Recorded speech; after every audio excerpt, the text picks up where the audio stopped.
अस्सलाम स्टूडेंट्स, मेरा नाम नुमान खालिद है और आपको यूट्यूब के इस मुनफरद चैनल होम ऑफ अकाउंटेंसी पे खुशामदीद कहते हैं। प्यारे बच्चों, आज हम लोग जिस क्वेश्चन को डिस्कस करने जा रहे हैं ये भी एक पास पेपर का क्वेश्चन है और लाहौर बोर्ड का ही है, लेकिन इसका ये सेकेंड ग्रुप है। ये भी 2016 का ही ईयर है।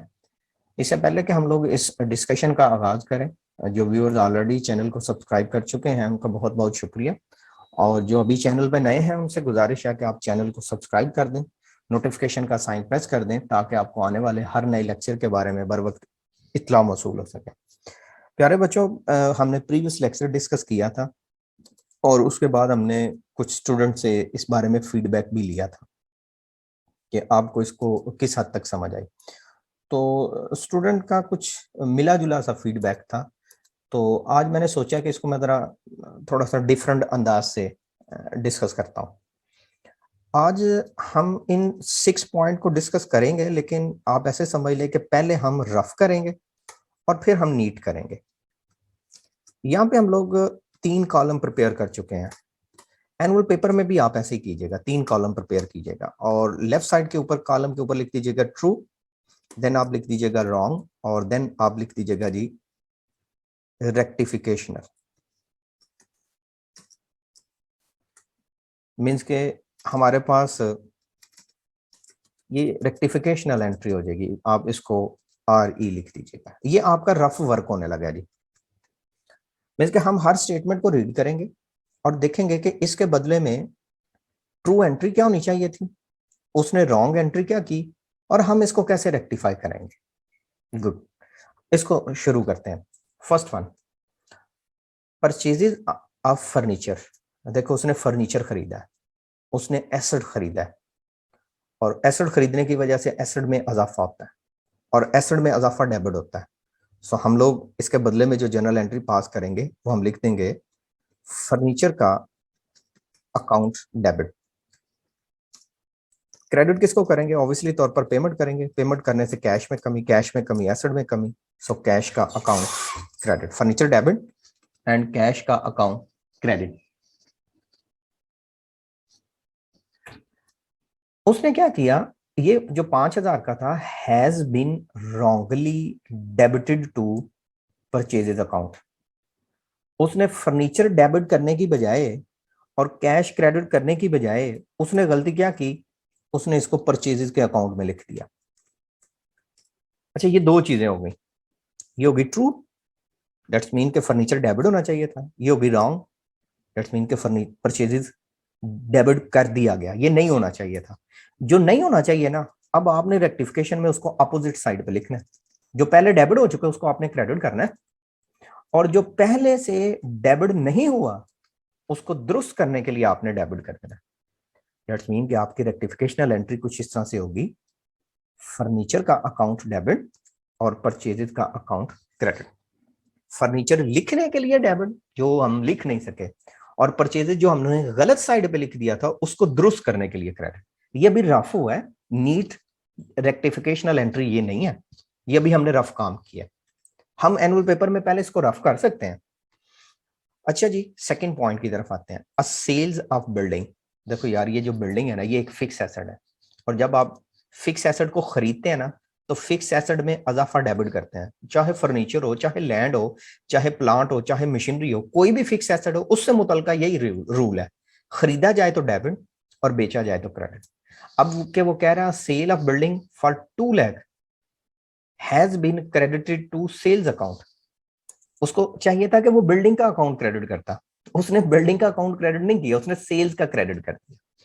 जब आप चीजें बेचेंगे ना तो कैश आएगा, कैश में इजाफा होगा, एसेट में इजाफा होगा, एसेट में इजाफा डेबिट होगा, सो कैश का अकाउंट डेबिट होगा। उसको चाहिए था कि वो बिल्डिंग का अकाउंट क्रेडिट करता, उसको चाहिए था वो लिखता बिल्डिंग का अकाउंट क्रेडिट। उससे गलती हो गई। अच्छा, गलती हुई तो क्या किया उसने, उसने लिख दिया कैश डेबिट, बट बिल्डिंग की बजाय उसने लिख दिया सेल्स का अकाउंट क्रेडिट। ये सेल्स नहीं होना चाहिए, तो जो नहीं होना चाहिए आप उसको अपोजिट साइड पे लिखें, सेल्स का अकाउंट डेबिट। तो होना किसको चाहिए क्रेडिट? बिल्डिंग के अकाउंट को। तो जिसको होना चाहिए ना बच्चों, आपने उसको उसकी ही साइड पे लिख देना है। यहाँ पे आप लिख दीजिएगा जी बिल्डिंग का अकाउंट क्रेडिट। सो सेल्स का अकाउंट डेबिट एंड बिल्डिंग का अकाउंट क्रेडिट। होप सो कि आपको इसकी समझ आ गई होगी। अगर नहीं आई तो हम थर्ड पॉइंट देखते हैं, उसमें भी सेम हम लोग इसी तरह की तरफ चीजें लेके जाएंगे कि पहले ट्रू एंट्री करेंगे, फिर रॉन्ग एंट्री करेंगे, फिर रेक्टिफिकेशनल करेंगे। अच्छा जी, थर्ड में क्या कहता है? पेड, अदा किया, कैरेज ये एक एक्सपेंस है, तो पेमेंट करने से ऑब्वियसली कैश क्रेडिट होता है। RS 2000 2000 का फॉर न्यूली परचेज मशीनरी। रखो जी, न्यूली परचेज मशीनरी जो है इसका मतलब है ये तो एसेट खरीदा, और एसेट से खरीदते हुए जो अखराजात होते हैं ना वो कैपिटल नेचर के होते हैं, वो वन टाइम होते हैं, should be debited to machinery account. वो एसेट की कास्ट में प्लस होने चाहिए। दैट्स मीन उसके बदले में एंट्री आपके पास होनी चाहिए मशीनरी का अकाउंट डेबिट। आपको लिखना चाहिए मशीनरी का अकाउंट डेबिट। लेकिन आपने क्या किया? Was posted to carriage account. आपने उसको मशीनरी के अकाउंट में पोस्ट नहीं किया, आपने उसको अलग से कैरेज के अकाउंट में पोस्ट कर दिया। आपने मशीनरी टू कैश की बजाय कैरेज टू कैश कर दिया। सो आपने जो गलत एंट्री की वो ये की। अब ये जरा गलत एंट्री में देखिएगा, कैरेज का अकाउंट नहीं आना चाहिए था, तो आप इसको अपोजिट साइड पे लिख दें। यहां पे डेबिट हुआ तो आप यहां पे क्रेडिट कर दें। तो डेबिट होना किसको चाहिए था? डेबिट तो होना चाहिए था मशीनरी के अकाउंट को, तो अब आप मशीनरी का अकाउंट डेबिट कर दें। आप यहां पे लिख दें मशीनरी का अकाउंट डेबिट, मशीनरी डेबिट और कैरेज का अकाउंट क्रेडिट। सो ये रेक्टिफिकेशनल एंट्री है। सेम इसी तरह फोर्थ पॉइंट की तरफ आते हैं। The owner drew RS 1000 for his personal use. प्यारे बच्चों, जो पर्सनल यूज होता है ना वो ड्राइंग होता है। ड्राइंग कॉन्ट्रा इक्विटी अकाउंट है। क्या वर्ड बोला मैंने? Contra equity account. Equity stand for alternative name of capital, और कैपिटल की नेचर क्रेडिट वाली होती है, और कॉन्ट्रा जो भी अकाउंट होता है वो उसके उल्ट होता है, डेबिट वाली होती है। या आप फिल वक्त ऐसे समझ लें कि जो ड्राइंग की नेचर है वो एक्सपेंस वाली है। ड्राइंग को हम एक्सपेंस नहीं कह सकते, उसको इफेक्ट हम एक्सपेंस वाला दे लेंगे। अच्छा जी सर, फिर आप क्या समझाना चाह रहे हैं? मैं समझाना बच्चे ये चाह रहा हूं कि जो उसने अमाउंट विड्रॉ किया है, the owner withdraw 1000 for personal use. Withdraw करने से बिजनेस के कैश में कमी, कैश में कमी तो एसेट में कमी, सो कैश का अकाउंट तो क्रेडिट हुआ। ठीक है, कैश का अकाउंट क्रेडिट। डेबिट किसको करेंगे? डेबिट बच्चों जी हम करेंगे ड्राइंग्स को, DRAWING, ड्राइंग्स को। ये कॉन्ट्रा इक्विटी नेचर का अकाउंट है। ड्राइंग्स का अकाउंट डेबिट और कैश का अकाउंट क्रेडिट। ये ट्रू एंट्री होनी चाहिए थी, बट वाज रॉन्गली, लेकिन गलती से डेबिट कर दिया गया। टू किसको? ट्रेड एक्सपेंस को। उसने ट्रेड एक्सपेंस का अकाउंट डेबिट कर दिया, उसने ड्राइंग्स का अकाउंट डेबिट ही नहीं किया, उसने लिख दिया भाई ट्रेड एक्सपेंस का account debit. Trade expense debit नहीं होना चाहिए, तो डेबिट भाई होना किसको चाहिए? डेबिट बच्चों होना चाहिए ड्राइंग्स को। तो अब रेक्टिफिकेशनल एंट्री क्या होगी? रेक्टिफिकेशनल एंट्री में हम ट्रेड एक्सपेंस का अकाउंट अपोजिट साइड पे लिखेंगे, क्रेडिट साइड पे लिखेंगे, और हम इसके बदले में डेबिट कर देंगे जिस अकाउंट को आना चाहिए, और जिस अकाउंट को आना चाहिए that is the drawings. So drawings का account debit and trade expense का अकाउंट क्रेडिट। नेक्स्ट ट्रांजैक्शन है हमारे पास fifth, purchases of goods 7000 from Fahad. अगर ये फाहद से परचेज है इसका मतलब है उधार की खरीदारी है। Has been wrongly entered in the sale book. हमने परचेज की, हमने उसको सेल लिख दिया। चीजें अगर परचेजेस करें ना तो हमें तो एंट्री करनी चाहिए परचेजेस एक्सपेंस का अकाउंट डेबिट, और जिससे खरीदा उसका अकाउंट क्रेडिट। फाहद का अकाउंट बतौर लाइबिलिटी क्रेडिट। ये ट्रू एंट्री है, ये इस तरह से एंट्री होनी चाहिए थी, लेकिन उसने इस तरह से एंट्री नहीं की। उसने क्या किया सर? उसने बेटा जी किया ये कि उसने इसको रिकॉर्ड किया entered in the sales book. उसने इसको सेल बुक के तौर पर लिख दिया। तो जब सेल्स करेंगे तो सेल तो रेवेन्यू है, और रेवेन्यू में जब भी इजाफा होता है मेरे बच्चों वो तो क्रेडिट साइड पे आता है। इसका मतलब है उसने लिख दिया सेल्स का अकाउंट क्रेडिट। तो फिर उसने डेबिट किसको किया? उस फाहद को, फाहद का अकाउंट डेबिट। दैट्स मीन कि उसने फाहद को एसेट बना लिया। अब आप इन दोनों का जरा कंपैरिजन करें। देखो यार, ये परचेजेज है, इसने सेल्स लिखा। फहद लाइबिलिटी है, इसने इसको एसेट लिखा। जब आप उधार चीजें खरीदेंगे डेफिनेटली आपने पैसे देने हैं। अच्छा जी, अब करना क्या है सर? इसको इसको करना ये है कि आप इस एंट्री को उल्ट कर दें। आप फहद का अकाउंट क्रेडिट कहते हैं। अच्छा जी, फहद का अकाउंट आप कैसे क्रेडिट करेंगे?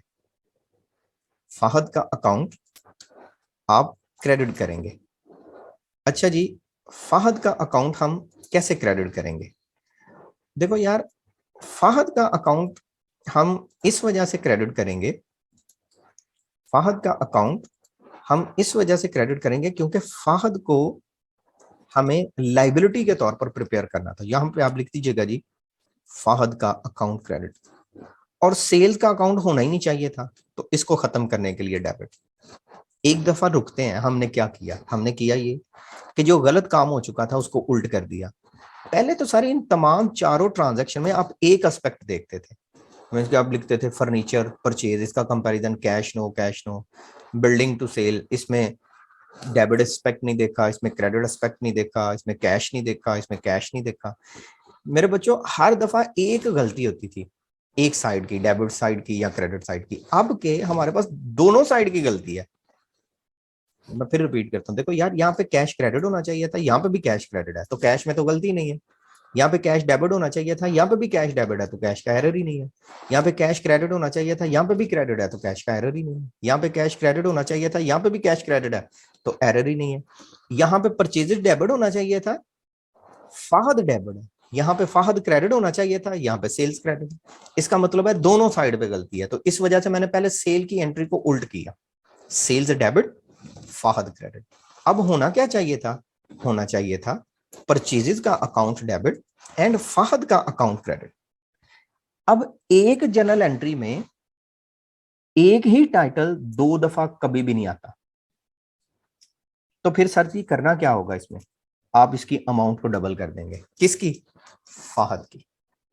सेल्स का अकाउंट डेबिट खत्म करने के लिए, परचेजेस का अकाउंट डेबिट लिखने के लिए, फहद का account credit with the double amount. हमें लिखना चाहिए था लाइबिलिटी, हमने उसको एसेट लिख दिया। एक दफा एसेट को खत्म करने के लिए और दूसरी दफा लाइबिलिटी को लिखने के लिए। अच्छा जी बच्चों, लास्ट स्टेटमेंट की तरफ आते हैं। Purchases on credit from Nasar 10,000 was omitted to be record in the books. आपने बुक्स में लिखा ही नहीं, इसका मतलब है आपने कोई रॉन्ग काम किया ही नहीं। इसके बदले में आपने सिर्फ और सिर्फ परचेजेस की जो ओरिजिनल एंट्री है उसी को प्लेस करना है। जो ट्रू एंट्री है वही रेक्टिफिकेशनल एंट्री। परचेजेस का अकाउंट डेबिट एंड नासिर का अकाउंट क्रेडिट। एक दफा मैं फिर इस बात को दोहराता हूं। देखो यार, इससे पहले 5 जो एंट्रीज हमारी डिस्कस हुई है, 5, उसमें कोई ना कोई गलती हो जाती थी, हम दुरुस्त और गलत का कंपैरिजन करते थे। आज के दिन में जब हमने जो 6 पॉइंट में हमने देखा, तो तब ट्रू एंट्री होनी चाहिए थी परचेज का अकाउंट डेबिट और नासर क्रेडिट, और रॉन्ग कोई काम हुआ ही नहीं। तो उसी को मैंने पकड़ के यहाँ पे लिख दिया कि भाई जो काम रह गया था, मिस हो गया था, स्किप हो गया था, जो लिख ही नहीं सके थे, अब आपने उसको लिख लेना। सो ये आपके पास रेक्टिफिकेशनल एंट्री है। अब आपने इसके बदले में एक नीट जर्नल बनाना है अलग से, ठीक है? सेम उसी तरह जिसके हम लोग कहते हैं जी 5 कॉलम होते हैं, राइट साइड पे 2 चीजें इसके आती हैं। एक को हम लोग नाम देते हैं डेबिट का और एक को हम लोग नाम देते हैं क्रेडिट का। यहाँ पे आप लिख देते हैं जी सीरियल नंबर, और यहाँ पे आप लिख दीजिएगा जी पर्टिकुलर, देन आप लिख दीजिएगा जी लेजर फोलियो, यहाँ पे आप लिख दीजिएगा पार्टिकुलर, यहाँ पे आप लिख दीजिएगा जी लेजर फोलियो, यहाँ पर debit, and last one is the credit. अब आपने ये जो पॉइंट यहाँ पे सॉल्व किए हैं उनको आप 1 बाय 1 यहाँ पे प्लेस कर दीजिएगा।